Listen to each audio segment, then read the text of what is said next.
What are you looking at? I don't ever speak first. I'm waiting for you to speechless? I'm waiting for you to like sing or dance or I would never. something. I would never do such a thing. Never. You're so rude. Anyway, what's happening? Just moments before we started, Vikki, aka Victoria, when she wants to be taken seriously, aka Sassy McSasserface, aka my fiance, said, "Oh, I forgot my phone," and I said, "Good." Because if you've watched this show before, you know somebody has a problem staying on task like a professional, which is why the show's called Katy and Vikki, not Katy and Victoria.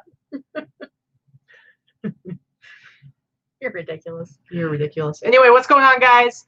Welcome to the show. It's Sunday live haul. What's happening? What's happening with you? We got people in there from all different places. We've got someone from the UK watching us. We have Sheila from Motown, SAPeacock. I happen to really like your screen name. Nice, nice. Because I'm Pink Peacock. We got Cool Casual Vibe. Greetings from North Texas. Although maybe that's said with a twang, but I'm not even going to try it. Cause please don't. What? Please don't. Yeah. Rude. Oh, Tracy and Rocky in the house. aka Frankie. What's happening, guys? So it's Sunday. This is our Sunday show, Sunday live haul. This is pretty much the only show we do now regularly. Sorry, guys, but we both have made changes. A lot of the changes that we've made recently in our businesses, our businesses are separate, but we each are full-time sellers with multiple stores on multiple platforms. But particularly because of the pandemic, I feel like it pushed us to make some changes to how we do things, which I think we were already going in that trajectory anyway, but there are some changes that we've made that I think are setting us up to kind of ramp things up for both of us in different ways. Sure. And so basically it's been really good business-wise, but it also means that we have a lot more that we need to get done. And we have, it seems like, and us doing 2 or 3 YouTube shows a week was just taking away too much time from the business aspect. As much as we love you guys, YouTube is not a way for us to make money, which it is for a lot of people, but it is not for us. So it's not our business. Yeah, taking away so much time to do YouTube shows. Yeah. was killing us. That doesn't mean that we won't pop on and do a Wednesday show or a Friday show at some point. We just can't commit to it regularly. Yeah. We are committing to our Sunday show because we both love it, and I think it is our most popular show as well. So like when there's something like super important that happens, we'll pop on and do a Wednesday show. Like eBay seller update that's happening in a couple of weeks. I'm pretty sure we're gonna have to do a show right after that because there's gonna be some questions. And there's gonna be some changes. I think that people, most of you, whether this is your full-time job, part-time job, working from home, when you have like a regular 9-to-5 job, it's like you have to be at work at those certain hours. And if you have other stuff that you need to get done, it's like you go to the grocery store afterwards, you go get your haircut afterwards, you go, or you do it on the weekends, or you do your fun stuff with your friends after work, or with your family, it's after work, or, no matter what, it's like you have the set schedule. There is no after work. When you do what we do, it's like everything kind of gets woven in, and it's nice because you have flexibility. But I'm sure you also understand that like when you have a work day, even if you have a commitment that you need to do for just 1 hour, it's like that stepping away from your job to focus on something else. It really ends up. It takes up more time than you would think, and it doesn't really make sense. But and we're lazy YouTubers to begin with because we've always done just live shows for the most part, because the editing takes a ridiculous amount of time, which, props to those people that do dozens and dozens and dozens of, YouTube shows every week. Now, to be fair, most of those people are doing that as a major source of income, and that's okay. That's just a different business model. It's a different goal. It's like their goal is generally that they want to build up a money-making venture that's going to rival like the reselling that they do, and that's built into their business model. And we could do that. We just don't want to because we enjoy the other aspect of our job more. Yeah, that's really it. I wouldn't even say it like that. It's just the YouTube part is like our community, and it's us helping people. And to me, I don't want that to be our business. Whereas the clothes stuff that reselling, that's my business. So Anyway, I don't know why we started talking about that, but I don't know. You did. Yeah, whatever. Things go the way things go the way they go, and here we are. Sell ship, quick ship in the house. Hey guys, we miss you. Yeah. They said we look good. They said we look good today. It must be all the weight loss. Her more than me. But whatever. I'm taller than you. We're working on it. And don't say things like that. You guys, I need help here because this one over here needs to understand. First of all, you don't compare yourselves to others. It does no good. Secondly, you have to appreciate your accomplishments and take everything as something that you worked for and that you can feel good about, because I think if you downplay that, then it's harder to stay motivated. And it's hard. It's like you gotta feel good, man. All right. Like, hey, I lost some weight, then I ate a cheeseburger, and then maybe I gained a little weight, and then I lost some more weight. It's all good. Yeah. She tried to dismiss me, woman. Whatever. Try to dismiss me. That's what I should do. Data says we should make you put money in a jar every time you say that crap. We would be able to take a lot of vacations. Here's the thing, guys. I'd be cool with her downplaying her accomplishments if she also downplayed when things were going wrong. But the problem is it's a little imbalanced. So if something very small goes wrong, it's like the world is over. Listen, my nickname has been Chicken Little my whole life. There's a reason for that. Okay. Well, we need to flip those scales, go the other way. Yeah, you know. Luke, I did not reach out yet. I am sorry. I have not. I have just not had time. Luke is here to keep on you. I know. Make sure that if you keep bugging me about it, eventually I will. I am just. It's going to be good for you. It's probably going to happen when we're taking our next trip, because I was stuck captive in a vehicle and have to do things like that. Yeah, for sure. So this is our Sunday show. We break it up into 3 parts. The first part, we go over our real numbers for the week. We look at our gross numbers, and then most of the costs to go into, but obviously not the overhead and stuff like that, but your basic stuff like cost of goods, shipping, the type of cost of goods that you can compare. Yes, person to person. Absolutely, they're the same for everybody. Yeah. It helps you to kind of have a better idea of what it is that we're doing. We're not just showing you a big stack of packages or a big gross number. We're telling you, okay, what went into getting to that point. And a lot of that's about your cost of goods. Second part of our show, we highlight the cool sales that we had over the last week. We obviously aren't showing you the boring, lame ones. You can look at those on your own. Just follow our stores. But we are showing you the stuff that we thought was cool. That's true. We don't hide our stores. We don't have a secret store. Yeah. Everything's right out there on Front Street. So you can feel free to snoop and stalk and whatever. I know plenty of people that do, because every once in a while I'll get a message and be like, oh my God, you sold X. Yeah. I was watching that. Exactly. And in the third part of our show, we go over our haul and just show some of the stuff that we got in this last week, which, man, I think I've brought in like over 200 pieces in the last week. It's been a crazy sourcing week for me.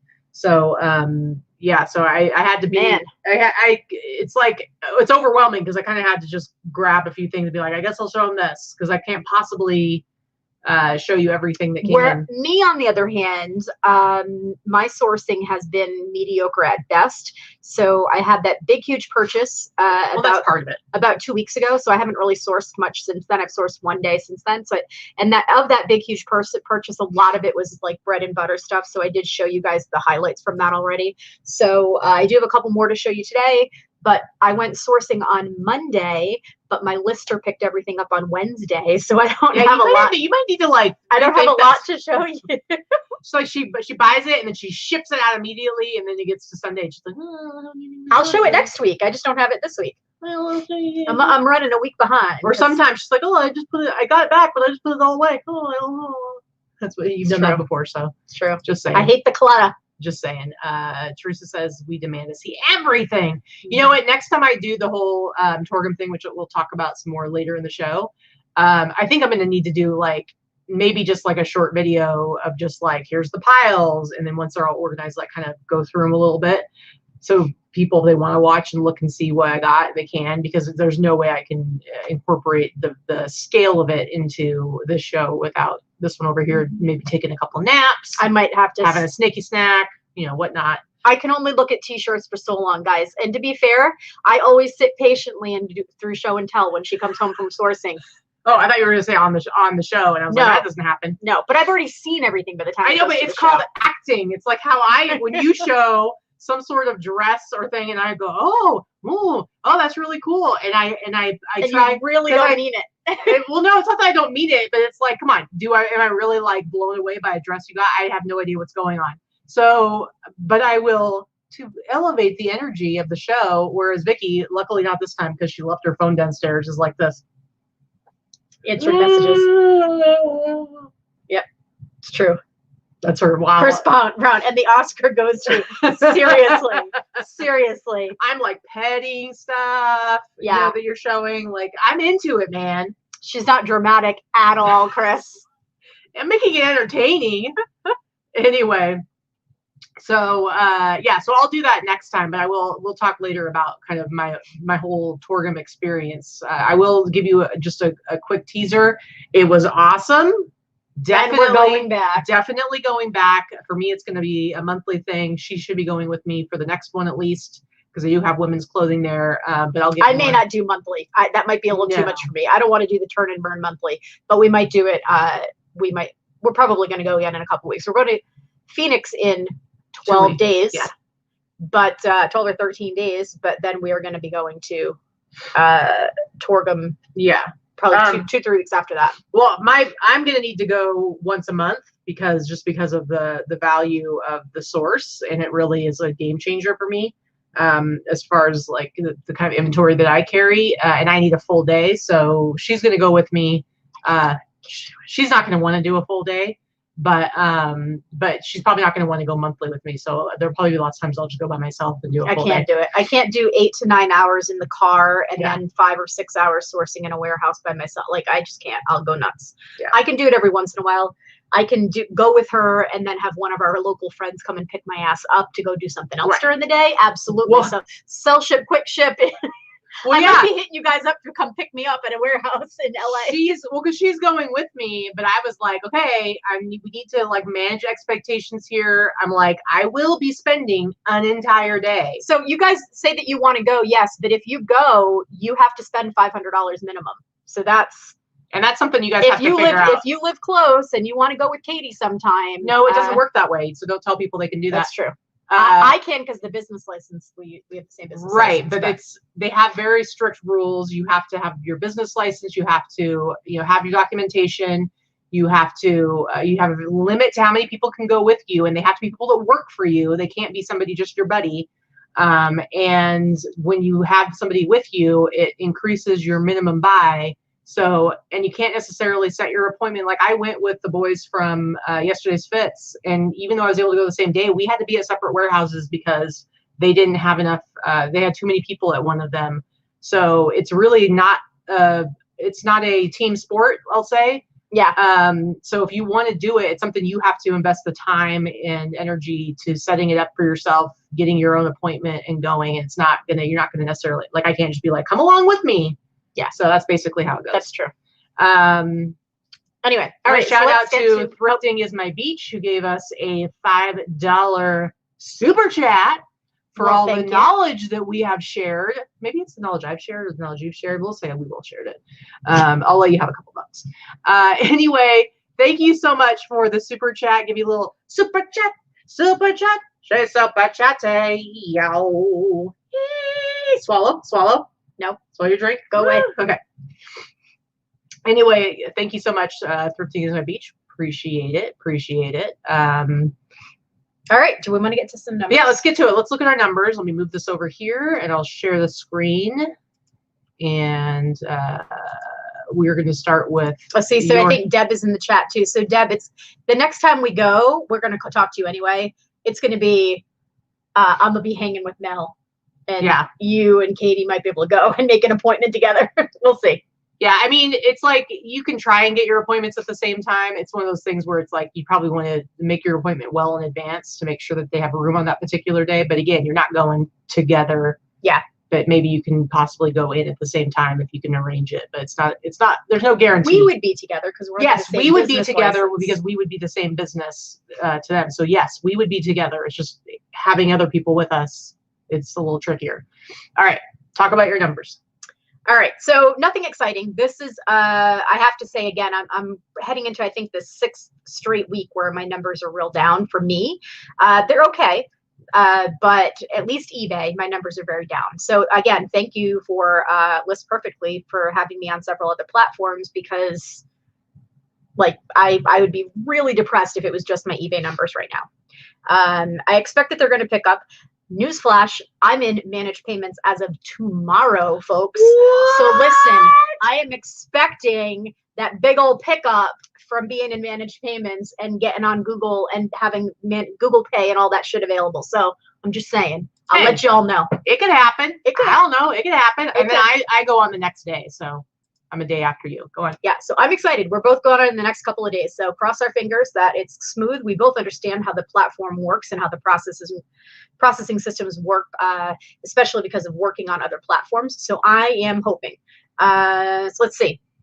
So I had 37 orders on eBay, which is short for me. It's usually 50 to 60 on eBay during the weeks, 37 on eBay. I had 25 orders between Etsy, Posh, and Mercari, though. So it was a total of 62 orders that went out.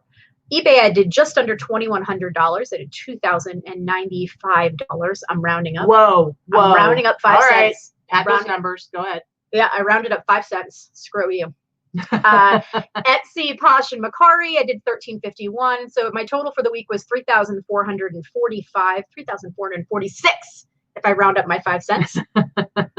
My shipping costs were $331. Promotion fees, which is basically my promoted listing fees on eBay, $29.53. eBay final value fees, $295. Etsy, Posh, and Mercari, right around $121. Let's call it $125 or so. And my total cost just over $777. My cost of goods always relatively low. I'm always 10% or under of what my what my numbers are. That's the main difference you'll see between my numbers and Katie's numbers. I'm cheap. Right? I'm cheap. I'm not going to spend up on items very often. So my cost of goods was $240, which makes my net $2,428 and change. My gross average sale price, which is I always try to stay over $50. I've been pretty solidly $55 to $60 this year, so I'm thinking it's closer to $55. If I look at it at the end of the year, we'll see. But $55 and change. And my net ASP, $39 and change. So it was not a bad week. Netting somewhere over $2,000 a week is where I like to be. So yeah, very good. It's pretty good. All right, let's look at my numbers. And I had 23 items going out from eBay, 25 between Etsy, Grailed, and Instagram with the virtual flea. So a total of 48 items. My eBay, a little bit better than last week, but just under 2,000, so $1,988.17. Between Etsy, Grailed, and Instagram with the virtual flea, I did $2,644.41. About 1,900 of that is from the virtual flea. And so my total gross sales, $4,632.58. My shipping, $269.47. My promotion fees between eBay and Etsy, $132.96. You can see the final value fees breakdown there, and I'll talk a little more about that. Sharissa, we need to rework some stuff on these spreadsheets, please. My cost of goods, of course, my cost of goods are a bit higher, but they're actually lower than they were last week, but they are higher. Now that I've been doing a lot more spending up on stuff, so $990 for my cost of goods this last week. But honestly, though, I've done some major buys over this last week, so that's actually like a fraction of what I spent on inventory in the last week. But I have some amazing stuff coming. And some stuff that's already gotten here. It's going to be real good. I'm excited. Real good. So it says, according to this, my net sales, $2,763.57. I did add $150 back because the way that sharing the screen. Yes. Okay. It's right over here. This tells us because the way, since I have my Instagram sales included in here with my Etsy, it's basically taking out Etsy fees, but I don't have platform fees when I sell on Instagram. So this number is too high by about $150. So I add that back in. So actually my net is just under 3,000, 2,900. Oh, wait a minute. I can't round up 5 cents. No, because I'm going back down. I'm going back down. I'm saying under 3,000 and I'm going back down to the real deal, $2,913.57, bitches. My gross average sale price before my costs, $96.51. Woot woot. And my net average sale price, again, I went and redid it with those fees taken out. So $60.70 for my net. Do you hear me now? Mm-hmm. Okay, you sure? Mm-hmm.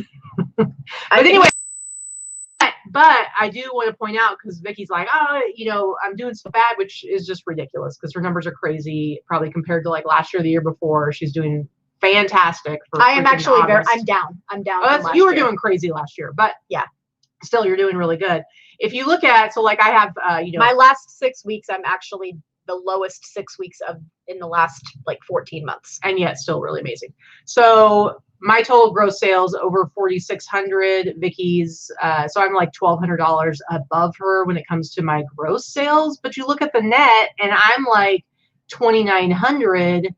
And she's like over 2,400. So I'm less than $500 ahead of her, even though my sales are like $1,200 ahead of her. So you can really see where like cost of goods, you know, depending on what you're spending, really takes a big chunk out of that. So just saying, just pointing that out. Mm-hmm. So that's the way it is. That's the way it goes. So yeah, I'm definitely, my sales have been getting pushed up quite a bit. But I'm spending a lot more. I'm spending a lot more in inventory, and it's going to pay off. But and really, I am keeping when I calculate out my like my net and stuff like that. It's still, I'm keeping it around 60%, 55 to 60%, which is crazy. I mean, because your ASP is a lot higher. Once you figure in everything else, I mean, obviously that's not the percentage of net, but with all those numbers figured in, it's really good. So. Anyway, yeah, Katy hasn't heard about the MVP yet, but we'll let you guys know. Yeah. It was actually, you want to tell them? Well, because I was paying attention. Here's the thing. He, at some point during the day yesterday, Chris, you know, on his Virtual Flea websites, like virtualflea.market or something like that, I happened to go look to see if he had the voting up yet for Saturday MVP, and it was open. And so I'm like, oh, cool. And so I went and shared it. I shared it like in our group. I shared it with like my friend's book. So I kind of like made the rounds like I did the week before, shared it. And I also shared it on my Instagram. Like I did it in a story and just said, I didn't even say like vote for me. I was just like, make sure you vote for MVP, go to this website. So I put it out there, and this was like in the afternoon yesterday. Mm-hmm. Which you've never put it on Instagram like that. Yes, before. I have. I did it the week before. You said that yesterday, but yes, I did it the week before. Last week was the first time I made like a big push. So I did the exact same thing I did last week. And I guess he hadn't like even announced yet. He didn't announce that the voting was open for like hours. But like I said, it's on the website. It's not like I had some secret way of figuring it out. Right. I'm obsessive. And so I went and looked. And again, I announced it on Instagram. So there were plenty of people that saw it there. So he like messages me, and he's like, I haven't even announced the voting's open yet. And he showed me like the numbers, and it was like nobody else I think had even asked people to vote for them yet. And so I think a couple people had like one vote, and I had like 95 or something like that. So I was kind of joking with him, and I said, oh, so you're saying I should probably make sure I get the word out? And he like laughed. But I mean, it's pretty funny. Well, what's crazy though is that last week I did the exact same thing. And when he had said where the voting was, like I had like 35 votes. So I think this week you had a lot more Virtual Flea people actually vote you for MVP, because if anybody did actually see your set, now there are plenty of people that are interesting and funny, and don't get me wrong, I don't watch nearly as much as Katy does because it bores the shit out of me, to be frank. But obviously I watch when Katy's on, and I watch a few other people if I know them to be supportive. But that set was the best you've ever done. Like you killed it. You were funny. Your true personality showed through for the first time. I felt like you were very comfortable with Chris.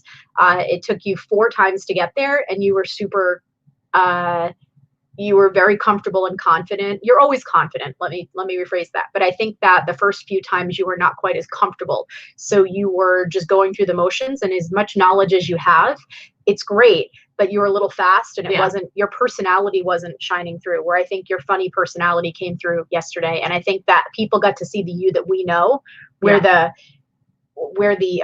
people that are on the Virtual Flea, they just see you as another seller. They didn't know you. They don't know your personality. There are not a lot of women that do it in the first place, but they didn't know how A, knowledgeable you are, and B, funny you are. And I think that showed through yesterday for the first time, really. Well, I think the first couple times, it's like the first time, like I didn't know Chris. I didn't have any kind of rapport with him. And I was going in front of an audience of people that don't know me and that are very much ingrained in this community around this particular thing. And so there's a certain amount of like feeling like I had to prove myself. As far as like voting goes, the reality is it's really hard to get people to vote, to like get to go and do something like that. So like back when I did the, had won the Shine Award, I was a nominee based on my application. Like I had to write a bunch of stuff, and I was chosen as a finalist based on my own efforts. And then it went to a voting part of it, which they've kind of changed in the past. Recently, they don't do it anymore how like they do that. it. I don't really, it's kind of weird to have it be a popularity contest. But at the time, I was active in a group of like, at that time, like 40,000 people. And they were getting asked to vote because it was like a daily voting thing. And like, I could not have had access to a bigger group of people at that time, and much bigger than anything I have access to now. And I never knew what the actual numbers were, but I remember hearing something like you'd be surprised at how few people actually vote when it comes to that kind of thing, because people just don't bother to take the time. And the reality is, like, I see when people are like, hey, vote for my friend for this. And it's like, sometimes I'll do, if I actually know the person, I will go do it. But even then, it's like, it's an effort. It seems silly because it's not really an effort, but it's hard to get people to like come to the table and help out. And so like getting 95 votes sounds like in a couple of hours was pretty funny. But it's actually pretty small when you consider between our friends and Instagram and our Facebook group that has like 6,000 people in it. Like once you add all those together, it's like, it's still a very small number of people that actually make that effort. So it's true. That's what it is. Anyway, yeah, it's like Liz says, it's like leaving feedback. You're lucky to get 50% to vote. So and clearly based on the size of our audience between YouTube and Instagram and blah, blah, blah, blah, that getting even 100 votes is like a minuscule percentage, not even 50%. Well, that's my whole point. That's my whole point is that I'm able to win with that very small number because we're in reality, it's a very small percentage of the people that we have who we have access to through our platform and through our friends and family and stuff like that. Actually, I was just saying to Vikki yesterday how I think it's really funny because I will post on my own personal Facebook asking people to vote for me, and I'll get like 2 responses, and then Vikki posts on her personal Facebook page, and that's where she gets like 20 people to vote for me. 50, I think 50. You didn't get 50 people. I mean, you got like, but she gets probably a good 20, 25.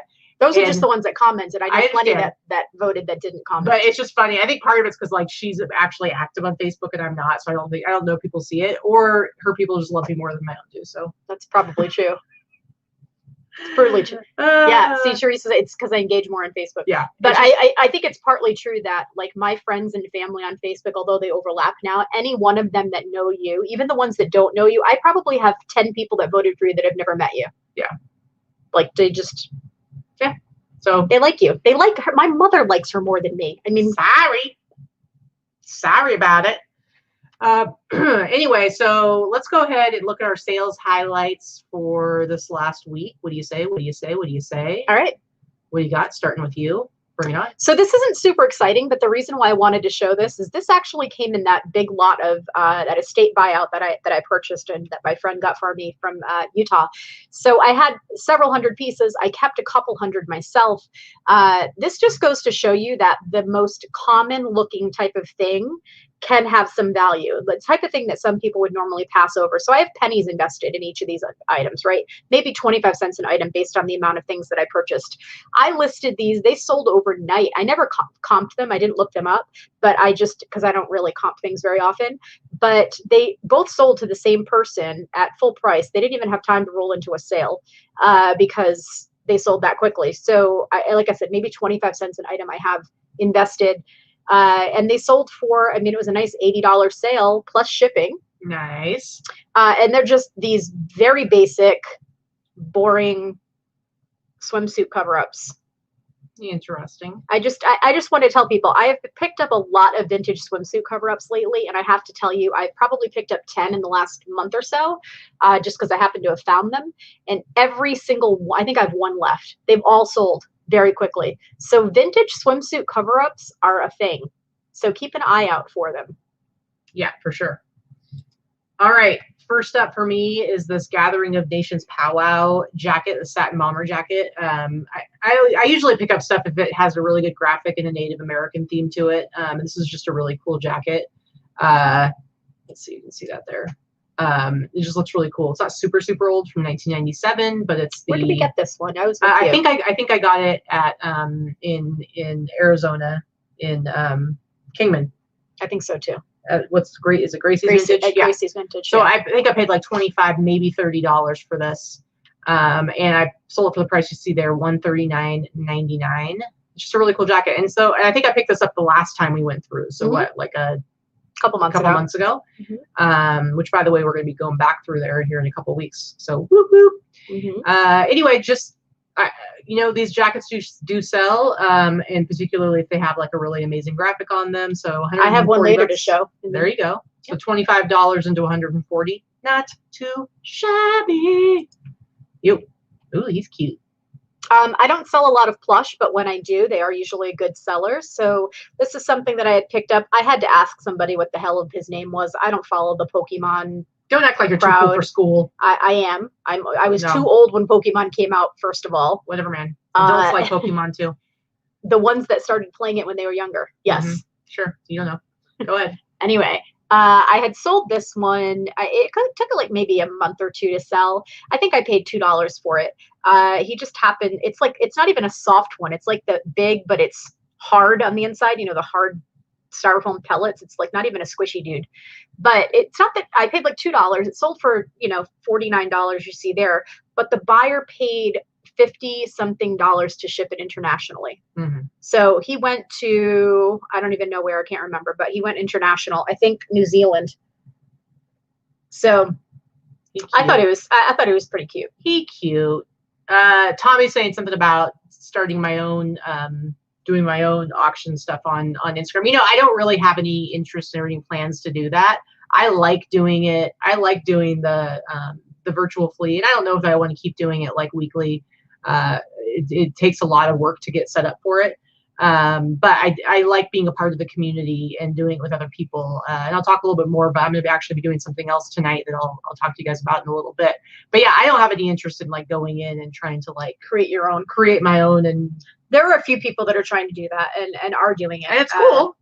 And I'd love to be able to occasionally go and be on other people's and interact in the community and become a contributing part of the community, because I think that is really important, particularly when it comes to this type of selling and this particular niche. I think it's important to be a part of the community and give to it as much as you take. So that's kind of my take on it. Okay, so this next thing that I have is this awesome Young Frankenstein poster. I got this. We went to an estate sale. This is like one of my very few estate sale purchases. I went to an estate sale with Vikki. I think it was that one house where they had tons and tons and tons and tons of collectibles and movie memorabilia and all kinds of different stuff. And they had I showed a movie poster a few weeks ago that I picked up at the same sale. Yeah, and so I found this one and I'm like, I'm taking this one because I love Young Frankenstein. I love Mel Brooks. I think this is a great movie. It's fan-freaking-tastic. And so I went ahead and got it. I think I paid maybe $5 for it tops. And it's not in perfect condition. Like, it's got pinholes from being stuck to the wall. You can see tape there. You can see cracks where it's been folded right there. I took lots of really up close pictures so you could see that there's places where it's separating on those folds. And so it's really important with something like this that you show all the flaws so they know exactly what they're getting. So, I mean, I've had this listed for months. I have like a very small poster section. I want to say it's close to a year. Yeah. Since we went and got all those. Yeah. It's a very small poster section that I have in my store. But somebody offered $150, and I said, yup. And I went ahead and boxed that up and sent it on up to Canada. They paid $150 for it. So $5 into $150, and it was taking up virtually zero space. So super cool. And I love the movie. Annette said she had that poster hanging in her dorm room in college in the 70s. That's awesome. Awesome. It's such a good movie. I love it. I made my friends watch it when we were in high school, and I remember that they were like, they didn't get it. Like, they didn't get it. They didn't think it was funny.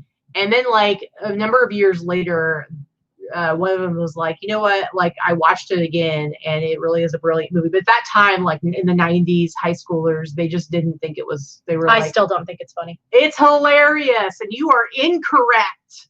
There's no opinion here. You are just wrong. All right. Next one for you. This is the last of the pairs of jeans that I purchased from a friend of mine on the East Coast. I paid an average of $9 each pair of jeans. They were all really great selvage denim jeans.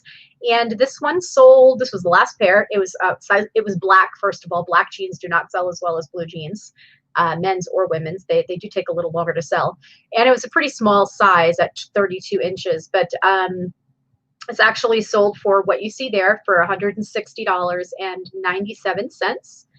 And yes, I realize that the black color is a little bit blown out, but sometimes to get detail, you just do it. I just think it's cool that they got 2 pairs of jeans for the price of one. Yeah. All right. Bite me. They sold for $160. I'd paid $9. Yeah. That was a pretty awesome deal. Very awesome deal.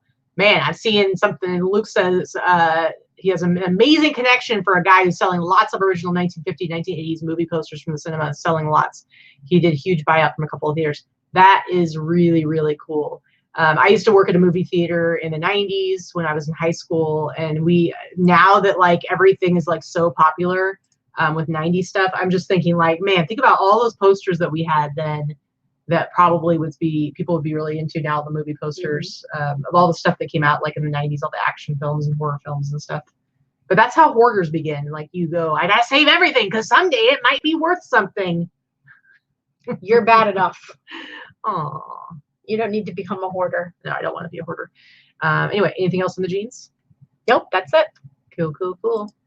All right, next one is this Beneath the Planet of the Apes t-shirt, which I would like to point out that my nephew, who's 15, finally saw my Instagram and saw the picture of this t-shirt. First of all, he just said that Auntie has pretty cool t-shirts. So apparently I became super cool to a 15-year-old. And then he said he really liked this t-shirt. And I said, tough. Too rich for your blood, son.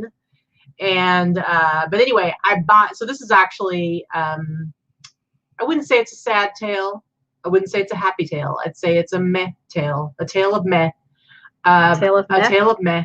I bought this t-shirt from yesterday's Fits. Jesse had this one set aside to do for their flea auction, but he pretty much like until they go on the flea, he lets me like shop their flea rack. It's kind of funny.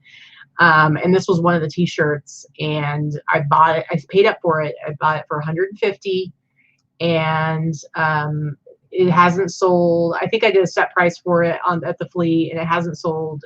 And so I took an offer for $165 from somebody. So really, I might even be down $5 or $10 once you figure it. You didn't make any money on this one. But the reality is, I got that offer, and I'm like, you know what? This didn't turn out to be like one that I could sell for a bunch like I thought maybe it would be. I'd rather recoup my money and move on than hold out and see if I can get more, because the reality is I knew I wasn't going to. So sometimes that's the thing with when you're really paying up a lot for stuff, you're taking a risk, and sometimes it's better to just be like, all right, let me get my money back and move on to the next thing. Because, Sandra says a tale of meth. Yeah, not meth, meh. Take the T out, meh. You can take the T out. You take the teeth out when it's a tale of meth. Hey-oh, hey-oh, we got a comedian over here. Shut up. All right, next one for you. This is just to show, okay, so this isn't anything spectacular. In fact, it's a pretty ugly jacket. I think Katy gave me this one. It's possible. I'm pretty sure Katy gave this to me. She gets bored. She'll pick stuff up and then she'll be like, nah, I don't feel like selling this one for whatever reason. Yeah. I don't remember. It's got needs too much work to it or whatever. And I just turn it on and sell it as it is and do no work to it. So, that's pretty much it. It's embroidered. It's personalized. If you get them cheap enough, people are going to buy them anyway. It was really where I was going with this. It's an ugly shit brown. It's embroidered with someone's name, and it's not even a nice looking varsity jacket. I have no money invested in it, and it's still sold for $63. Plus shipping. Plus shipping. Yeah. So. Well, I mean, the shipping's going to cost me about closer to $10. Yeah, that's true. But I always charge a flat fee just to recoup some of my shipping. Yep. There you go. All right, next one for me is a twofer. I actually had a couple of multi-order sales. You had your first multi-order sale, which will be showing later on Etsy. But I've sold every once in a while. I sell something like one or two, I'll send like a twosie to somebody. A twosie, but this is like your first threefer. Yes. But I have a twofer, but I also sold a threefer, but I'm only showing you guys the twofer. But I will say one of the things I've noticed about, and I think all the ones you did were menswear. One of the things I've noticed with Etsy that's different than eBay is I find that, and I think I do the same thing, people are more likely to shop your store. And I feel like you're more likely to have somebody come in, see something they like, shop your store for other items, and not, and actually buy multiple items. Because I'll get multi-orders on eBay, but almost all of my multi-orders happen on Etsy, and I have guys who come back repeatedly and do multi-orders. Yeah, you have a niche. You sell in a niche. But I have a niche on eBay too, and it doesn't happen like that. I very rarely, if ever, I can probably count on two hands how many times I've had multi-orders on any platform, because I have all one-offs, and it's very rare that someone is going to buy several things from me. I've done it on Posh, because some people do shop your store on Posh. That's what they do, and they create bundles. So if you have multiple things in the same size, that's going to work. But otherwise, it doesn't happen for me very often. But it does tend to happen, I think, more on Etsy, especially when you have a niche where all your stuff fits within that certain niche. So, Luke, I do not have a goal of how much inventory I want to get up to. I have about 3,100 listings. I really can't expand much more beyond that. I think I'm going to max out somewhere around 3,500.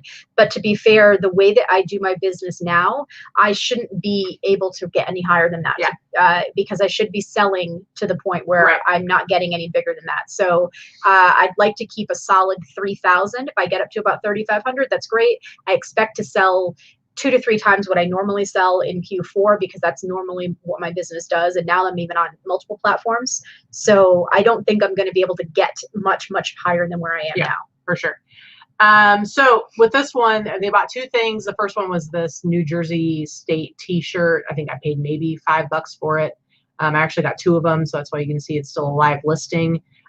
So it's just a plain blue t-shirt from the 80s. There's the Hanes tag. And it was on sale for 10% off, so they paid $43.19 for it. So not like a super exciting t-shirt in and of itself, but they also bought this sweatshirt, and this is a UNLV Runnin' Rebels National Champions sweatshirt. This is actually something I got at an estate sale as well. I got a few things there, and I've sold, I think, pretty much everything I got there, but this is one of the things that I got. And this particular every once in a while it pays off when I drag you to an estate sale. Every once in a while, occasionally. Here we go. I sold this for, it was 10% off of that. So it actually sold for, where do I have it on here? $112.49. So between the 2 of these, like the total order was like over $160.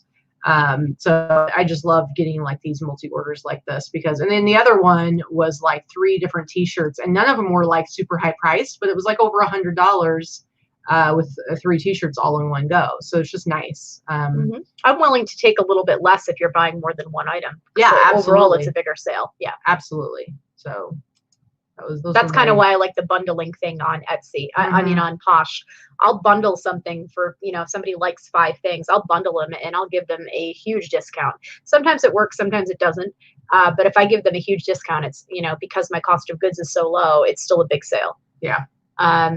So this is one, I talk about this brand frequently. There is this brand called Leslie Faye. Leslie Faye still makes women's clothing. So it's one of those harder to describe. You don't want to buy it based on the brand necessarily, because a lot of what they have is ugly and crappy and not really worth selling. But when you find these big, puffy, poofy dresses from the 80s like this type of Leslie Faye dress sells well.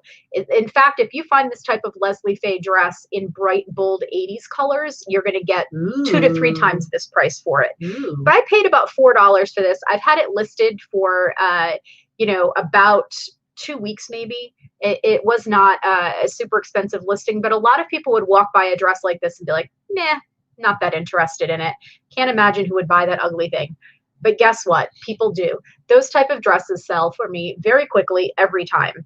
And I think I probably could have gotten more had I not rolled it into a big sale. It just happened to roll into the sale very quickly. But So it was no best offer. It sold for the sale price of $59.96. And again, I paid about $4. Nice. All right. Next one for me is this Detroit Tigers starter jacket, satin starter jacket. Now this one isn't like a super cool one that I would expect to make a whole bunch of money on. It doesn't have anything on the back. Usually it's like having the spell out on the back really adds to its value. And it's a pretty small size. It's a medium. So I've had this for like a little while. And so somebody offered me $135, and I think my bottom price is at $129. So yeah, I had it at $129. They offered $135, but they're in Canada. And so I think it was automatically adding like $20 on. So they got a little bit of a deal. And I was like, you know what, $135 plus I have to pay shipping out of that, but to Canada, I'm like, that's fair enough. I've had this long enough. So I was happy to get rid of this and move on. What'd you pay for it? I mean, this one I probably paid like maybe $20 for. So that was a good deal. Mm-hmm. But yeah, so it's like I'm trying to get better at being like, you know what, that's a good amount to get with this. And especially now that I've finally figured out more options for sourcing. I think I'm going to be a little bit less precious about certain things where I'm like, man, is this really adding like a huge amount of value to my store overall? Am I making money off of it? Let's go ahead and get that cash coming in and move it on out so I can move on to the next thing. So Jen says that dress goes with the cottagecore trend. I agree. What the heck is cottagecore? Tell the people now. I'm going to make this big so people can see your face. What the heck is cottagecore? Cottagecore is kind of like what shabby chic was, say, 10 years ago. It's just a trend of homesteading, homemaking things. Little House on the Prairie formal wear. I don't know, sort of. It's like, you know, everybody's been home, especially because of the pandemic. Follow people on Pinterest and Instagram, and everybody's like being soft and in the clothing and colors and romantic and baking bread and just, I don't even know how to describe it. Weird, but it's I know it when I see it. It's like porn, or isn't that what that is? What's offensive? What's pornographic? I'll know it when I see it, but I can't describe it. I don't know, you find some weird shit offensive. So yeah, you're exactly right, Jen. It is cottagecore. It appeals to the cottagecore aesthetic. If you don't know what it is, just Google it. You'll get some descriptions. So Lucas asked a few questions. Listen, he is a curious guy. He will ask you some questions, but they're always good questions, I think, that bring about some good conversations. So a couple of things. You want to know what I like the best or what we like the best about Etsy. Honestly, like what I was just saying about being able to kind of, I feel like you can build a client base a little bit better, and they make it really clear when somebody's a returning customer, and I love that. I like the fees are lower. I like that they're more likely to spend more money, so that's all good.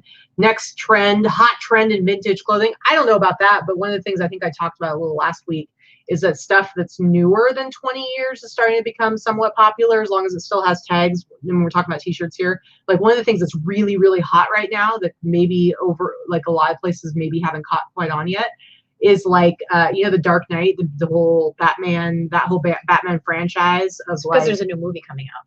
It's not just, that's not the only reason why it is. But like over the last like handful of months, like in the virtual flea, like that community, they are nuts about the Dark Knight and the Joker and all that stuff from that particular franchise. Those t-shirts that maybe 6 months ago or a year ago were selling for maybe $30. Now some of them are selling for hundreds, and like the high hundreds, and it's crazy. And a lot of like movie tees and stuff like that, movie promos from like the mid 2000s are becoming really big. So honestly, if you're looking at vintage clothing, looking at something like the virtual flea is a good way to see that. What do you think are the hot new trends coming for vintage for women, other than freaking cottagecore? I think it's been pretty consistent. I think the whole geek chic or chic geek, secretary geek chic is pretty big from the 80s. Those types of dresses, but worn with like a kind of a funky like combat boot or something like that. I think 90s fashion is still making a big comeback. A lot of baby doll dresses and flannel and in combinations, you know, ripped jeans, flannel shirts. That's going to be really big again this fall. It was really hitting hard last fall, but I think it's going to be really big again this fall. I think that's a lot of it. I think, I think that the bright neon 80s into the early 90s stuff, while it's still popular in some parts of the country, I think that's fading. I think it's like everything else. It's like the whole Tommy Hilfiger and the polo, polo bear, that type of stuff was really good a year ago, 2 years ago, 3 years ago. It's starting to fade. It depends on where you are in the country. West Coast to East Coast is how trends move. So right now, Robert Graham and silver jeans and Miss Me jeans and that kind of thing, completely passe. Affliction clothing, completely passe, completely out of style. If that will ever come back, because that's like a new style that was... So that type of stuff is completely out of style on the West Coast. But let me tell you something, my friends in Rhode Island and people on the East Coast and people in Florida, they're still wearing that shit. So it's still fashionable there, but not fashionable Tracy, here. what's wrong with those people over there? What is wrong with them? It's but I wonder if that style will come back. I mean, maybe it will. I guess, I don't know.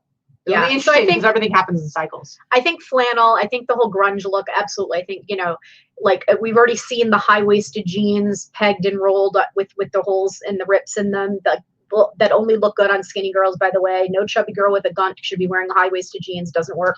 People can wear whatever they want, Victoria. Okay, it's not flattering. They can wear what they want, but they shouldn't.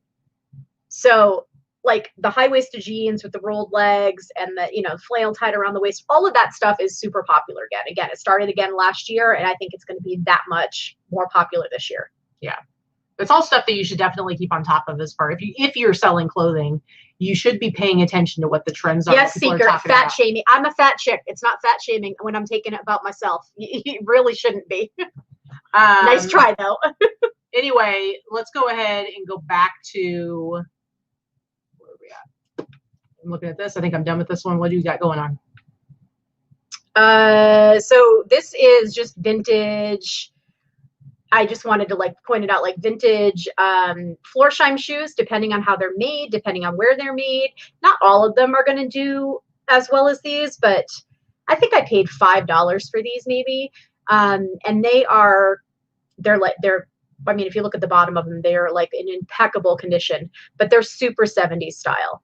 They sold pretty quickly. I think I maybe had them for a month or so listed. I paid about $5. They sold for $90. Very nice. Very nice. All right. Next up for me, now we're going to get into the flea.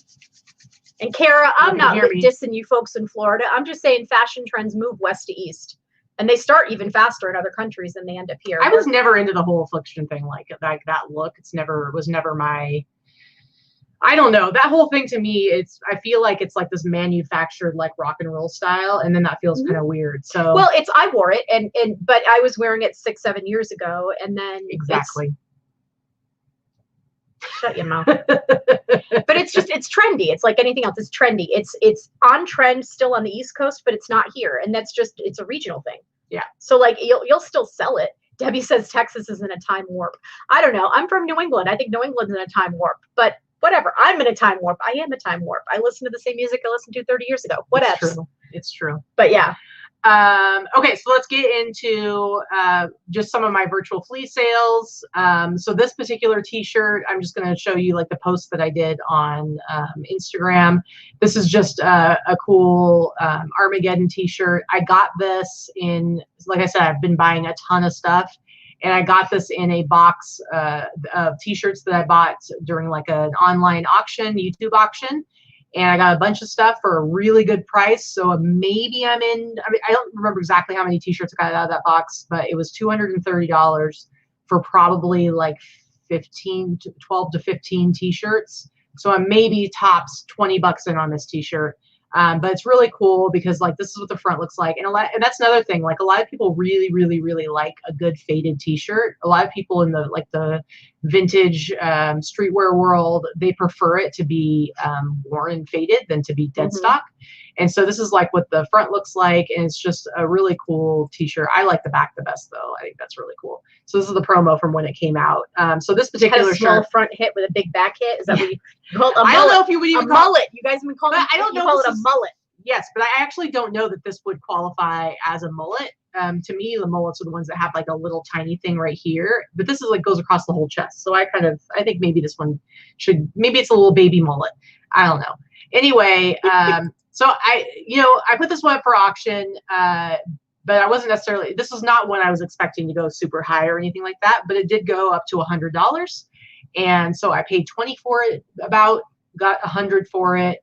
And again, no fees, no platform fees to pay. So that's like money in my pocket. So I was really, really happy. So this one t-shirt from that particular box almost paid for like almost half of the box. So pretty good deal, if you ask me. All right, next one for you. This is one that sold super fast. It sold the same day that I listed it. And I didn't even have to help you with it. I know, right? Oh, glorious days are here. I know, right? And you love my awful pictures, but you can tell I had just wiped off the top of it because it had dust on it.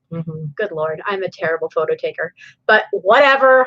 Anyway, this sold, I paid $4 for this at a garage sale. It sold within like an hour or two of me listing it. It's not even one of these super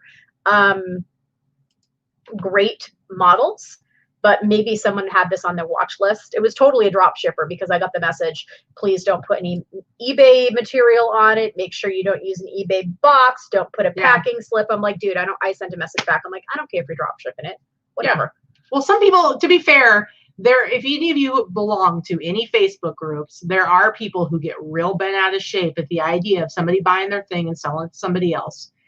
I think it's silly. Who cares? When somebody wants to buy it, sell it to them. Yeah, I don't care. They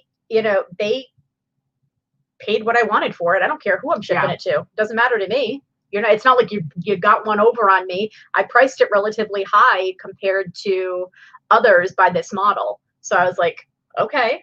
Yeah. Cool. All right. Next one for me. This is another flea t-shirt. Now this t-shirt is just a random t-shirt.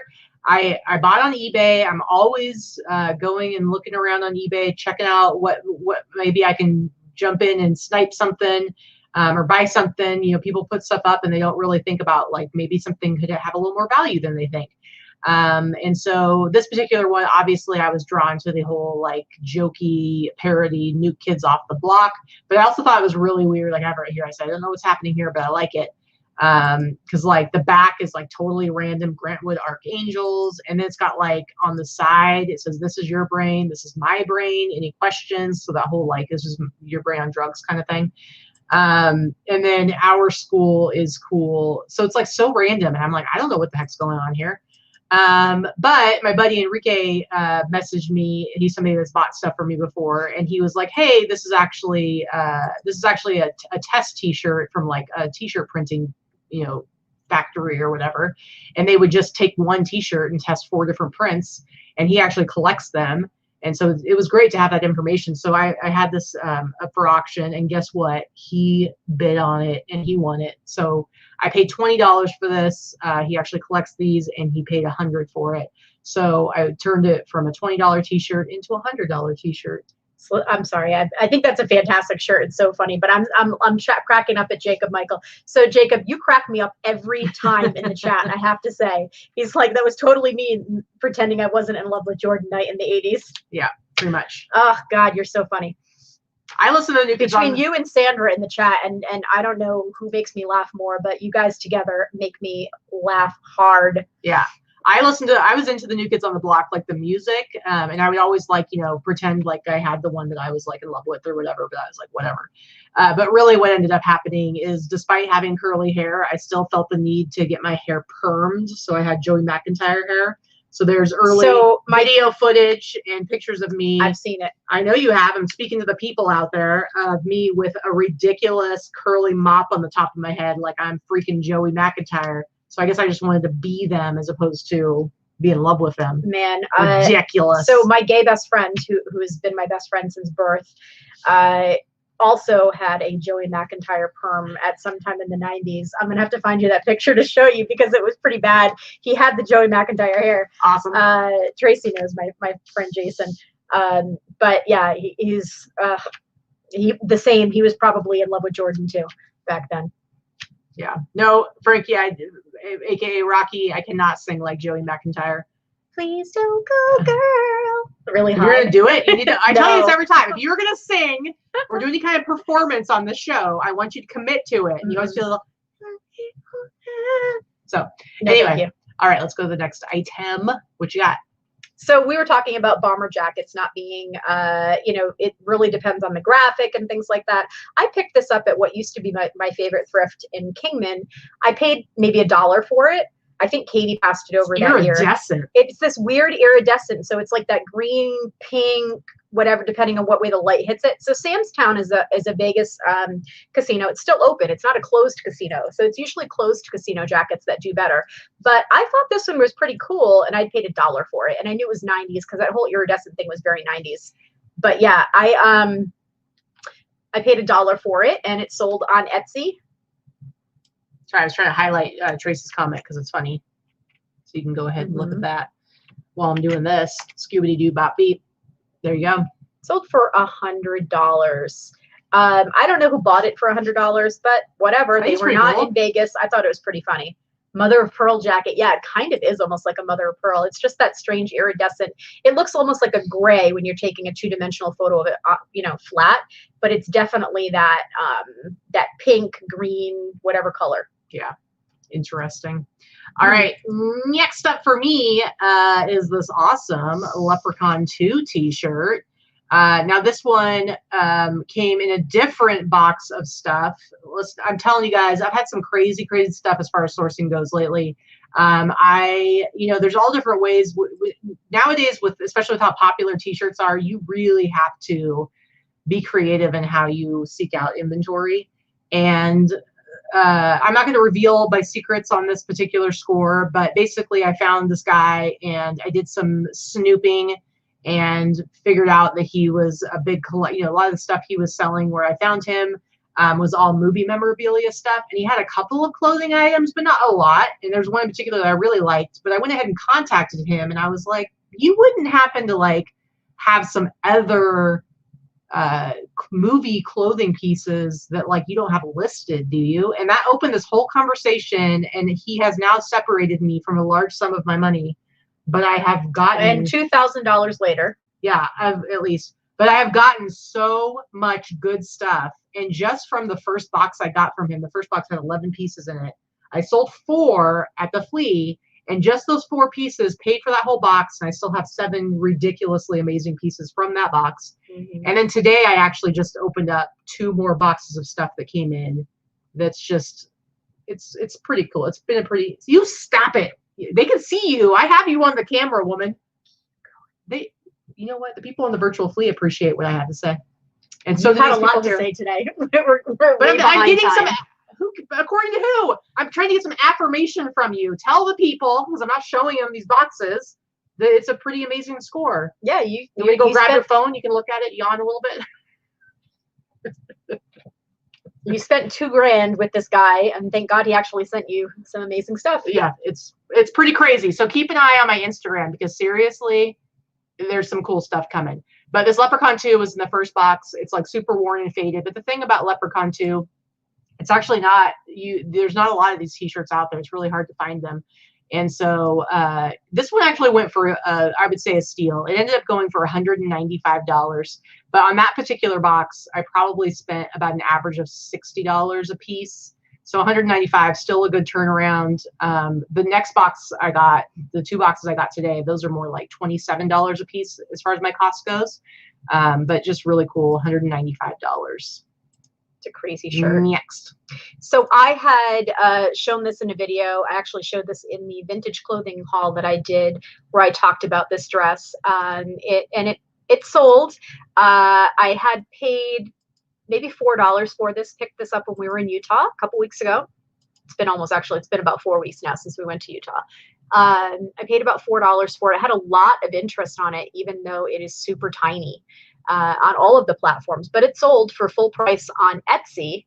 Actually, it is nowhere near a size 7, by the way. So again, people ask, how do you measure and what do you do when it's a size 7 but it's really small, blah blah blah.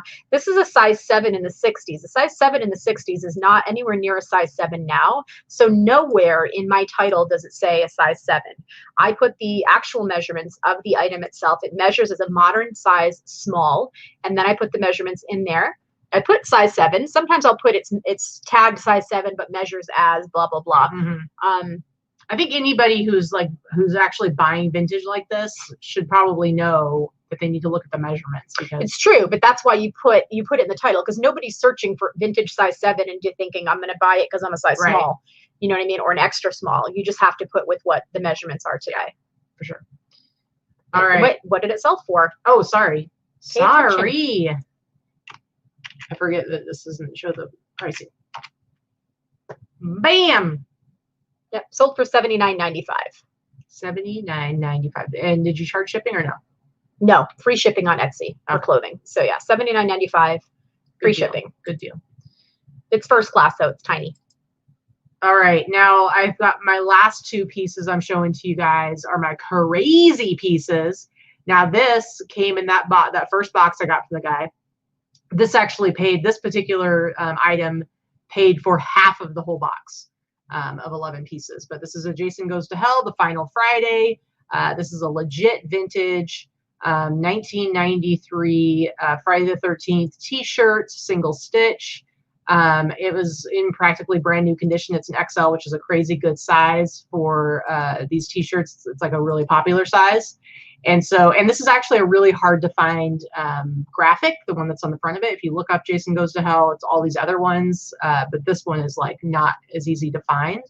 So I was super excited to be able to show it. I was a little bit nervous because last week, I mean, you remember this last week, I had like a really good set. I had good stuff. There were awesome people hanging out with us, but the bidders were a little shy that time around. I didn't have bidders in there.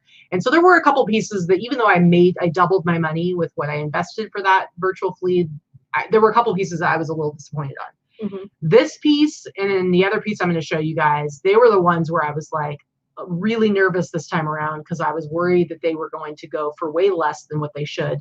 And luckily, I was not disappointed at all. And this one ended up going for $425. So yeah, I paid anywhere. Basically, I think it came down to like $60, $70 or so per piece. And I sold this one for $425. And who knows, maybe I could have even gotten more with other people, but that's a crazy amount to make. $400 for a t-shirt is pretty darn good. It's pretty darn good. I do remember 6 weeks ago or so where you had not even sold a t-shirt for $400 yet. I'm aware, but I'm spending up, baby. So goals change. Okay. Anyway, just I was really excited. It was a good set for me because the 2 t-shirts I was most concerned about did really well. So it made me feel good. So this was my, I just wanted to show this real quickly. This was my multi-order sale, which was nothing exciting in the multi-order sale. I had this vintage 90s jacket. I had this vintage washed out polo t-shirt. It was like the graphic was all cracked in the front. And I had this vintage, very basic Kappa track jacket. All 3 of these things on their own were nothing special, priced, around $30, $40, $50 range a piece. This vintage Nike, even though it's an early 90s Nike, it's boring, right? So it's just a basic. And it's reversible. Yeah, it's boring as hell, right? So it's not. I don't have much money invested in these, but I would say maybe $10 or $12 between all 3 pieces.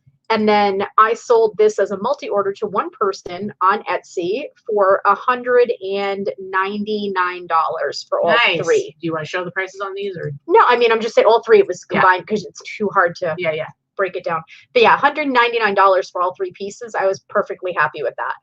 Yeah, and I mean, these Polo Jeans Company shirts don't really sell anymore. No, it's something I've had for a while. I think it's for sale somewhere for $20-something in my eBay store, but it sold for I think $40 on Etsy. Nice, very good. See, aren't those multi-orders awesome?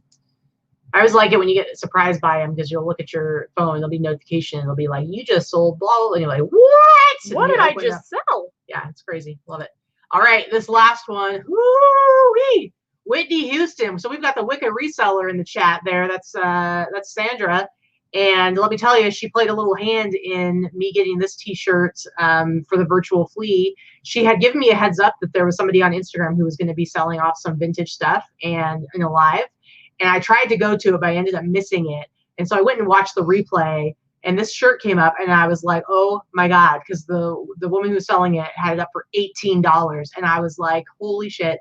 And so I messaged her and I was like, did you already sell it? Of course, yes. And so then I messaged Sandra and I was like, tell me you got the Whitney shirt. And she said, I did.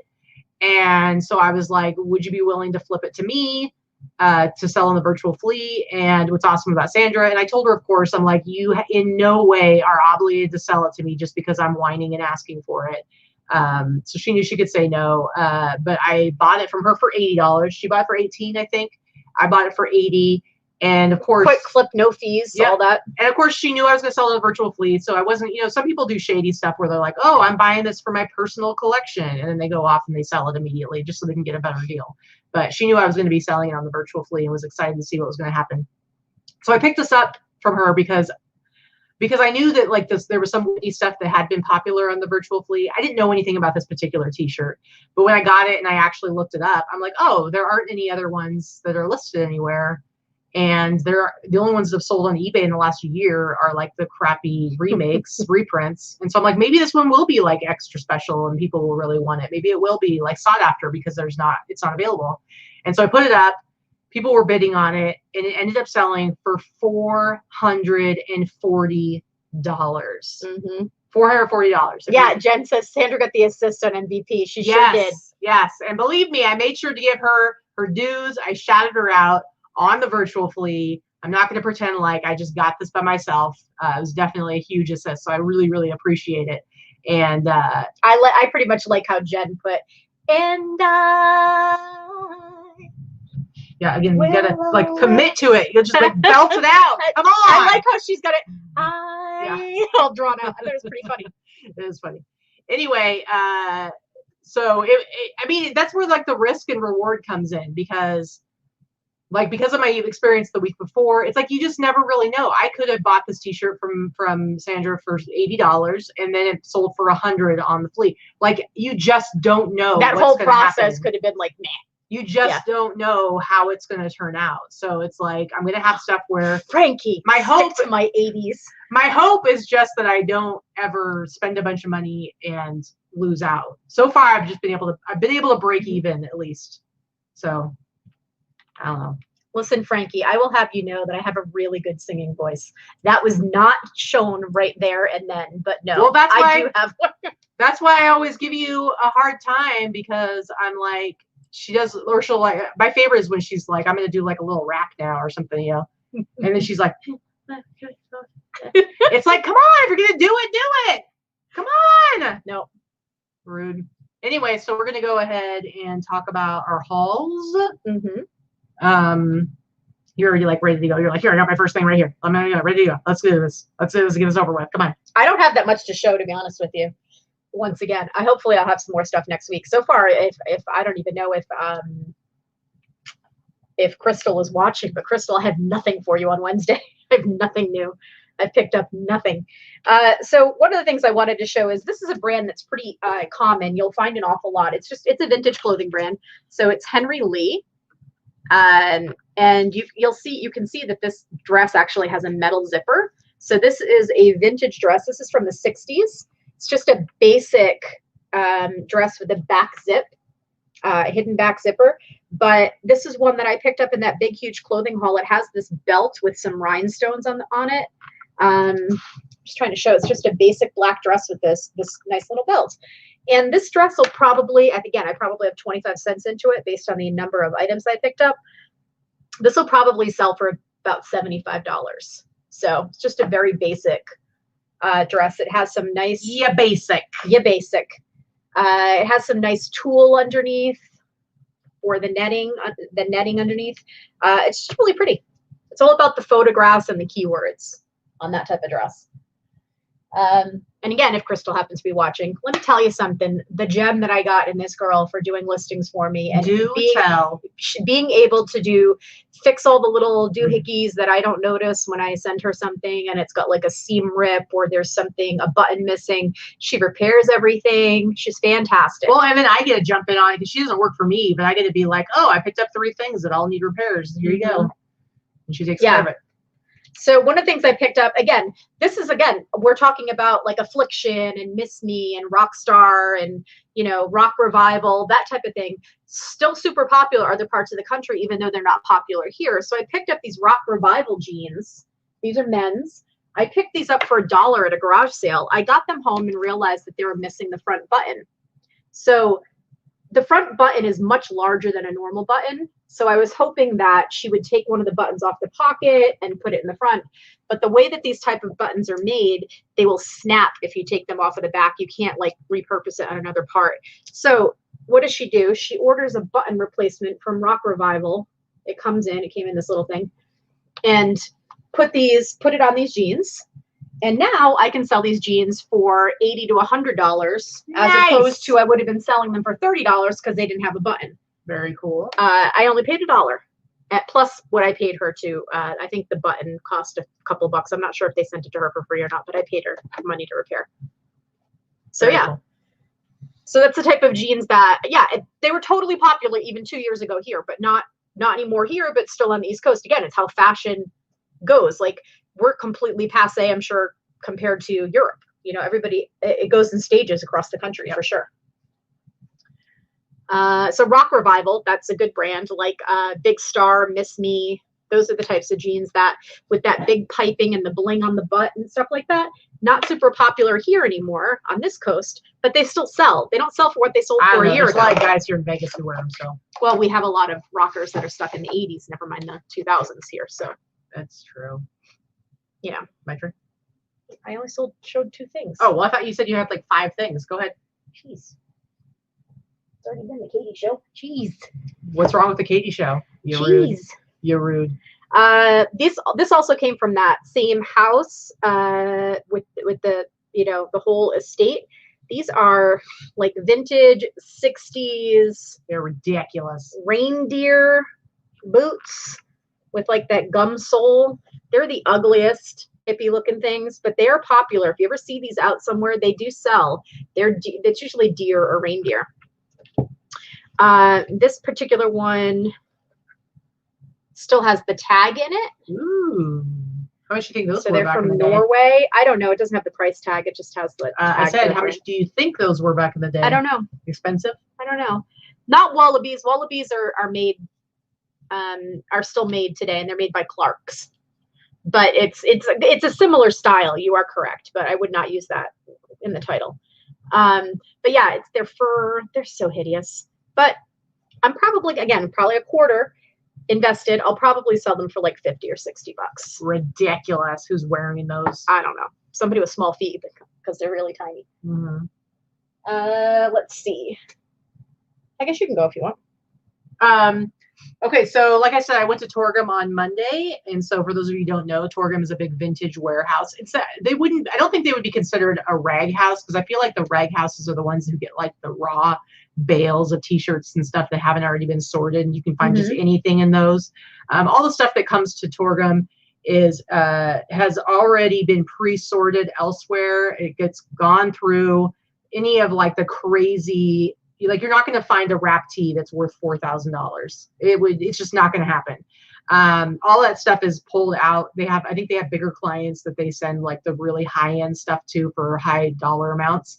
But all the rest of it gets sorted, separated out into like band tees and sports tees, and they do cartoon ones, and the cartoon ones have like Disney and movie stuff mixed together. So that all comes in bales there. They open those bales, and then everything gets put on hangers and put out into the warehouse. So they have 2 different locations that are right near each other, and you can go to either one or both.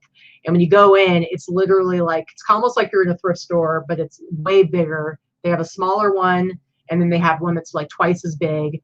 You have to be a business to be able to go there. It's not for personal shopping. Not for general public. Not for personal shopping.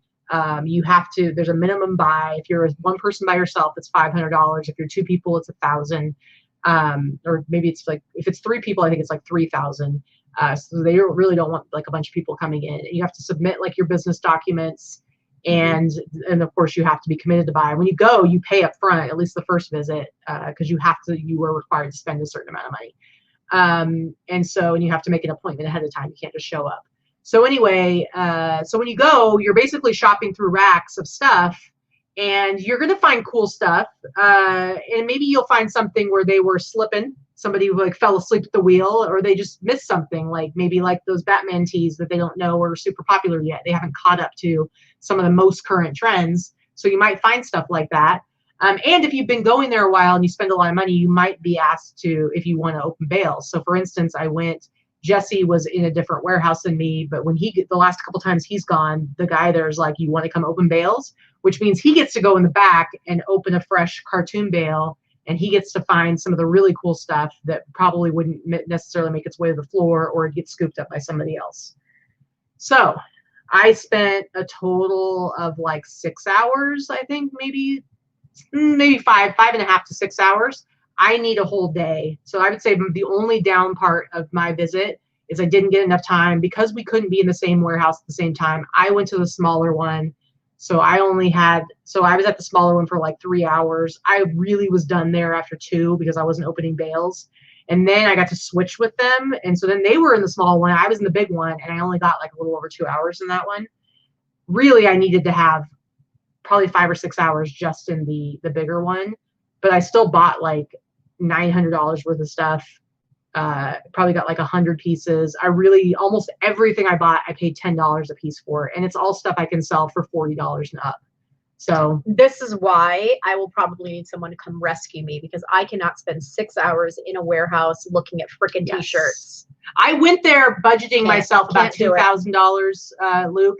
But like I said, they were ready to go back to LA. They only, there were 2 of them. And like I said, I got done with the little warehouse in 3 hours. Could have been done in 2. So if I could go for a full day, I only got through like half of the stuff I wanted to look at the bigger one. I really needed at least 3 more hours there. And so I spent $900, but I could have spent a couple grand. So anyway. You should probably do a separate show just talking about Torgum. I don't want to do a separate show. Well, I'm just saying it's a lot. They want to know. They keep asking. Mm-hmm. Anyway, so I'll just show a few of the things I got. Some of the stuff is stuff I got from that mystery seller. So I'll show you some of that. This really awesome Total Recall. So this is the same guy that sold me the Jason t-shirt. So this is Total Recall. This one's like, I think dead stock. Oh, I did wash everything because it just needed to be washed. And on the back it says they stole his mind. He wants it back. I actually, in the shipment I just got today, I got another one of these t-shirts, but it's a nice faded one. So that's one of the ones I got in that. From Torgum, some of my favorite things I got. This is one of them, this Ultra Swim t-shirt. I love this. It's like Ultra Swim shampoo, which I don't know what the heck Ultra Swim shampoo is. The back of it says smoke on the water. It's just this really cool graphic. And this is on a Stedman tag. This dude's funny looking. Yeah, it's on a Stedman tag. He's swimming, man. He's smoke on the water. I think he's cool. But I got that at Torgum, so I paid $10 for this. And what are you going to sell it for? That one else I'll try to sell for $60. Again, from the guy, my super top secret seller, this really cool Arnold Schwarzenegger Running Man movie jacket. Just really cool, from the 80s. So that came from that first box of stuff. Super, super cool. This I got from Torgum. Oh, look at that. Ultra Swim shampoo is for swimmers that swim a lot. Oh. Okay, shampoo t-shirt. Well, I figured it was a shampoo t-shirt. I just didn't know what it was. So this is Dance with Wolves. Really? You figured it was a shampoo t-shirt? The sleeve literally says Ultra Swim shampoo. Oh, I didn't hear that part. Sorry. I didn't hear you say. I'm like, why is it so weird? I showed the sleeve. Sorry, I didn't say sleeve hit, so maybe you weren't paying attention. Yeah. Anyway, this was from Torgum, so again, $10. Dance with Wolves. This is from the Fort Hayes film set, so just a really cool film. It was probably a cast member T-shirt from Dances with Wolves. I love this one. This is another Torgum T-shirt. This says, "I went through Brigandine Castle and survived." And this is Brigandine, New Jersey. Brigantine. Sorry, Brigantine. Yep. Sandra says Vicky's tuning out already. It's true. But she doesn't even pretend. She doesn't do the acting like I do. But to be fair, this is the 3rd or 4th time I've seen these and heard the story behind them all, between the flea and the initial bring. I didn't talk about this on the flea, so shut your mouth.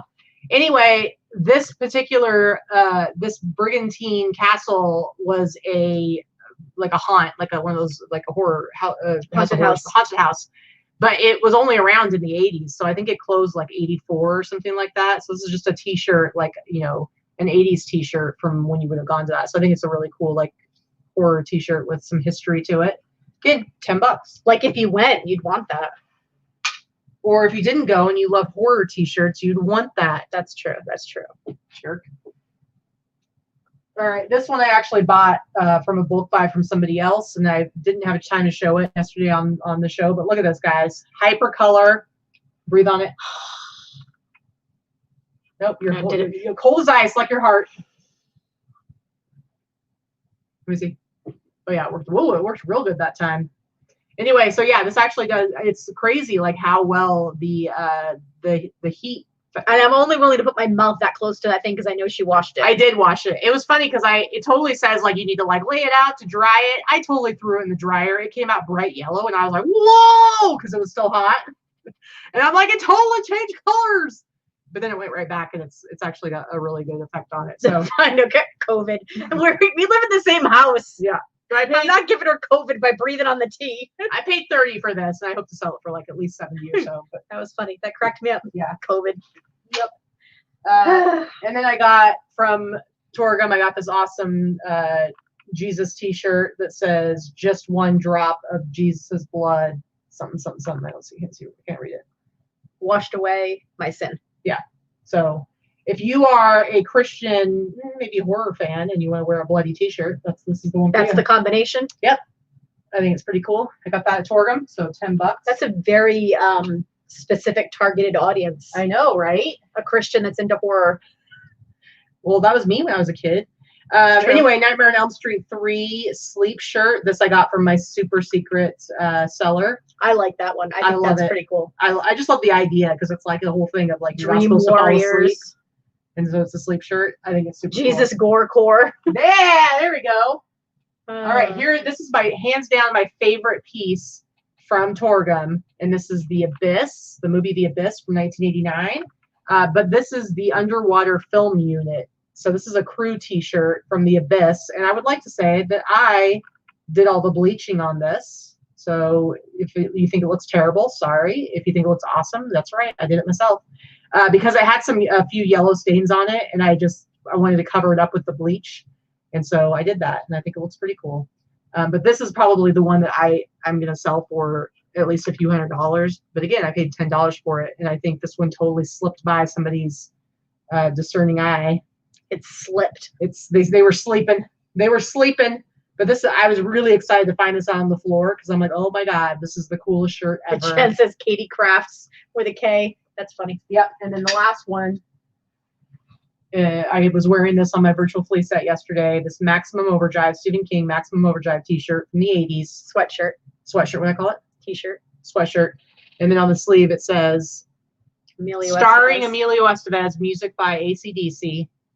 What an awesome sweatshirt. That's my favorite piece that you got. And this, between that and the sleep shirt, those are my two favorites. Yeah. This one I plan to sell for, I think I said a minimum $400. So we'll see. Anyway, go ahead.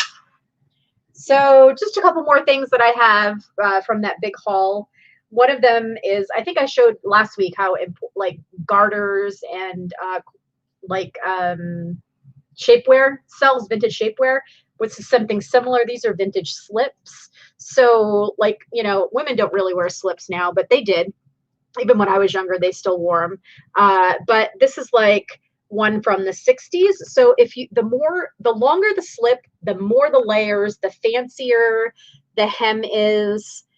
This one's got this little embroidered, this blush pink hem. The more expensive it is, or the more it's going to sell for. So if it has a lot of layers, or if it has a lot of pleats that are called accordion pleats, it sells for more money. This will probably sell for $60. Again, I probably have a quarter in it. It's like this very, very pale pink. And then the other one, it's again, same thing, also very pale pink, but more embroidery on the bottom. I'm trying to see if you can see it close enough, but so it's not a nightie, it's a slip. It fits only around your waist. It goes under a skirt or under a dress. Women would wear them for modesty reasons. Now nobody is very modest anymore, so they don't care. But it would be when dresses weren't lined, or if you had a certain type of fabric that would rub up against your pantyhose or your nylons, you'd wear that instead. It's like a half slip. Thank you, Martha. So it goes from the waist. If it's one that goes the whole body and looks like a nightgown, then that's a full slip. Those don't sell for quite as much. Again, it depends on the color, how much fabric there is on the bottom. Michelle says, I still wear slips if it's going to cling to my legs. Yeah, so that's why people would wear them. And if you wore pantyhose and slips, there was a reason for that. Like pantyhose, and if you're wearing pantyhose and you have to be wearing a wool skirt and it's not lined, it sticks and it's gross. And this is why you would wear things like that. But fabric has changed. So, and people don't wear pantyhose as often anymore. It's just, it is what it is. Savages. I know. So this one is like the plain basic slips that like my mom wore or my grandma wore. If it's not fancy and doesn't have a lot of pleats or a lot of fluff or layers at the end, those aren't really worth a heck of a lot. But the ones that have like some sort of fashion to them, those are more desirable. This is another item that I have from that haul. This is just, vintage 80s. This like is very, we've got some padded shoulders. We've got some ruching around the waist. Why are we so fuzzy? I don't know. All right, here we go. It's got this little gem in the front. It's just this long fitted dress. So it's not a spectacular brand or anything. The brand is called Rimini or Rimini. Yeah, I'm going with that. All right. Pronunciation. But for example, this is dead stock, so it has tags on it. Somebody paid $182 for this in the 80s. So it was a high-end dynasty type dress. Exactly, Debbie Porter. It was a high-end dress, $182. It's got this big old rhinestone clip in the front. So this is I'll probably sell it only for about 75 bucks or so. Maybe 99 if somebody wants that type of style. It's not quite as popular. 80s and 90s are not quite as popular as the older. So Falcon Crest, yeah, anything like that. Makes you want to tease your hair and slap Joan Collins. Anyway, so I have like one more thing. Oh, you want me to just keep going? Because I only have like 2 more things. Yeah. Okay. So another thing that I picked up in that haul, again, I paid like quarters for these things. I have this 2-piece, fantastic 80s vintage tracksuit. It's pony, unfortunately. I wish it were Adidas. If it were Adidas, it would be worth more. But it's only pony. Poor pony. Pony, made in Taiwan, ROC. I'm going to wear it and listen to the song Pony. No. It has the pants that go with it. So I think I have it listed for like $125 or so. And then the pants are just the regular elastic bottom. They don't have the zip or anything like that. And then this is my idea of the bleach job. I will say Katy did it. Like she threw it. I'm like, hello. It was Katy Crafts. There was no crafting involved. But so Katy had given me a couple of rejects from a box that she had purchased. Again, she's real picky. She'll be like, I don't want to list this. I don't like it. Here you have it. Or she was going to get rid of it. And I'm like, listen, I'm going to totally sell that. One of them is a vintage denim jacket from Lee, not Levi, but Lee. So still saleable, trucker jacket, but it happened to have all these yellow spots on it that were not really good looking. I'm like, throw it in when you bleach all your white t-shirts. I want to see. We washed it once and it didn't. Right. Really, exactly. A little, but washed it and it didn't really help. But I said, throw it in when you do your bleach, just your white t-shirts with the bleach. And let's see what happens. Let's see what the bleach does to it. So this is what the bleach did to it. It was a dark denim, by the way. Now it's kind of like this bleached out. It almost looks gray. Gray, almost. But it looks much cooler in person than it does as I'm showing this. I'm looking at it. I'm like, the pattern looks totally off, but it's a very 70s, like a brushed denim, and it's got the big wide 70s collar. But I think it looks really cool now. And if there's bleach everywhere, yeah, we might do another round and see what it does. But now I'm going to sell it for like 75 bucks, and she was going to throw it away. And then my one and only halfway decent hard goods haul is this 1940-something board game. It's a Mormon board game. It's about the emigration it's from 1949, which was the 100-year anniversary of Mormon immigration. It's the exodus of Mormons from Illinois in 1846. and their trek to the Rocky Mountains in 1847. So this is game portraying that. Sounds exciting. Listen, somebody's going to want this kind of thing. So anyway, I paid $2 for this. It's complete and it's in excellent condition. There's one listed right now for $500. Are they going to get that? No way in hell. But the last couple did sell for over 100. So I mean, I'm not going to price it at 500. It's like the Oregon Trail for Mormons. It might be. Mr. Biselat says Katie is always making Vikki money. Yeah, vice versa. Nice. Vice versa too. But yeah, so yeah, I'll be I think I can get maybe 130, 150 for it. I think the $500 one. Barbara says I've never seen that game. Yeah, I've never seen it before either. And obviously we live in Nevada, and Nevada and Utah are like the Mormon epicenter of the country. It used to belong to Vita Fox Clawson. No, that's who made it. Who made it. Vita Fox Clawson from Salt Lake City, Nevada. Gotcha. I think it was a very small production run in the 40s. It's not like it was made by Parker Brothers or something. That's funny. But yeah, it's really cute. It's got all these little pieces, lots of cards and trivia, and anyway. Ridiculous. All right, so I guess that's it for our haul. I mean, obviously I've got like a bajillion other things, but it's like I can't even begin to scratch the surface of it. But I did want to say, I mentioned it earlier that I was going to be doing something tonight. So last week they started doing this ladies' night. It's being put on by, her name is Alex Bando or Bandow. I don't know her. I met her obviously through Instagram. But she's doing it again tonight, starting at 7:30 Pacific time, and I'm going to be the first guest. But with the way Instagram is, when you go live, you can only have one other person on. So it's going to be me, and then a couple of other girls are going to go on after me. I'm just going to be on there for a half an hour. It's going to be a similar kind of thing, just chatting, showing some pieces to buy, maybe doing a couple auction pieces. I might just be doing like showing some previews of stuff that I just got in that's not priced yet. So anyway, if you want to check it out, I put links down below. You need to be subscribed to Alex's Instagram to be able to see when she goes live. It's going to be at 7:30 tonight. So I would love it if some of you would come and hang out, because they're trying to they just want to kind of highlight women that are doing vintage, that are selling vintage. Because there are some of us out there, and because it is kind of, pretty saturated group. The community is pretty saturated with dudes, and a lot of dudes, some super cool dudes for sure. But for sure, she wants to just highlight some of the women that are in the game right now, and so I think it's going to be really cool. So 7:30, I'm going to be on tonight. So again, the link to her Instagram is down below. If you should be following her, and then you'll see at 7:30. It'll go live. It'll go live. You can't share a link to a live until it's actually live. So that's why I'm not able to share links to this stuff. But anyway, that's all. Would love to see you guys That's a lot. You had a lot. We had a lot to say today. We had a lot of stuff. I know. Sorry, guys. And I didn't show very much. Quit apologizing. I'm telling you, there's not a single person that's out there watching us being like, oh, man, I wish they would just wrap it up and be done already. So I think you're the only one complaining here. The people out there love to hear what we have to say.